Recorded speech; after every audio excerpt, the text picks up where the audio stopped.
সামনে বাংলাদেশে আমাদের জন্য ভয়াবহ সে আরেকটা সিপাহী বিপ্লবের করুণ প্রতি অপেক্ষা করছে। আপনারা অনেকে ভাবতেছেন এইটাও কি সম্ভব? জামাতের ভাইয়েরা অনেকে বুঝে না, বলে কি করে সম্ভব? মনে করাই দেই, শহীদ নিজামী মুজাহিদ সাহেবেরা মন্ত্রী হিসাবে সর্বশেষ যখন সম্ভবত 2006 বা 2007-এও মন্ত্রী ছিলেন, বলেন তো তার কয় বছর পর তাদেরকে ফাঁসি দেওয়া হইল? 10 বছরও লাগে নাই। রানিং ফুল মন্ত্রী ছিল, লক্ষ লক্ষ মানুষ তাদের সাথে ছিল, তাদের মন্ত্রণালয়ে একটা পয়সার দুর্নীতি বের করতে পারে নাই। 10 বছরের মধ্যে মন্ত্রিত্বের পর তাদেরকে ফাঁসি দেওয়া শুধু হয় নাই, তাদের সন্তানরা তাদের জানাজাটা পর্যন্ত পড়তে পারে নাই। সংখ্যা দিয়ে হয় না ভাই, কোটি কোটি মানুষ দিয়ে সবকিছু হয় না।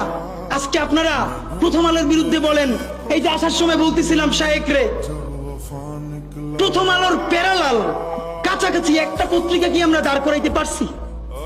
অনেকে বলে আমার দেশের কথা, আজকে শুধু বলি, পরশু জানলাম প্রথম আলোর 10 ভাগের 1 ভাগ বিনিয়োগ এবং আর্থিক সংগতি আমার দেশের নাই। 5 কোটি টাকা হইলে আমার দেশে একটা নতুন প্রেস কিনতে পারে, তাইলে পত্রিকাটা ঠিক মতো ছাপাইতে পারে, ভাড়া লাগে না, সেই টাকাটাও তাদের নাই। ভাই, ভালোবাসা দিয়া পয়সার কাজ হয় না। 50,000 টাকা যে এই লোকটার স্যালারি, এই কাজ যদি 20,000 টাকা দিয়ে করাইতে চান, কোনদিন 50,000 টাকা রিপোর্ট এবং স্কিল আপনি পাবেন না। ওই 50,000 টাকাই লাগবে। মানুষ মাগনা কাটে 3 দিন, একজনকে দাওয়াত খাওয়ায় 2 দিন 3 দিন, তারপরে আর চলে না। আমাদের আর্থিক যোগ্যতা অর্জন করতে হবে। আমাদের অনেকগুলো প্রতিষ্ঠান লাগবে, একটা প্রতিষ্ঠান না। আমাদের ভাইদের সমস্যা কি জানেন?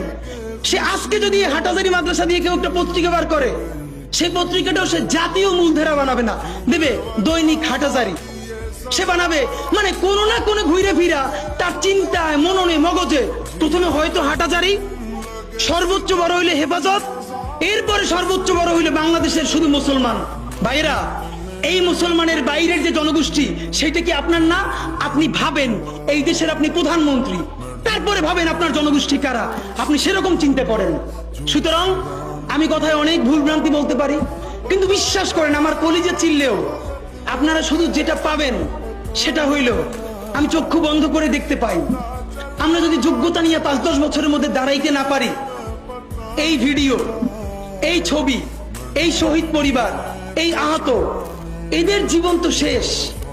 এদের পরবর্তী জেনারেশনকে পর্যন্ত কি ভয়ানক গণহত্যার শিকার হইতে হবে আমরা চিন্তাও করতে পারতেছি না। সুতরাং বাংলাদেশের স্বাধীনতা, সার্বভৌমত্ব, বাংলাদেশের ইসলাম এবং মুসলমানকে বাঁচাইতে হইলে আমাদেরকে তুমুল যোগ্যতা অর্জন করতে হবে।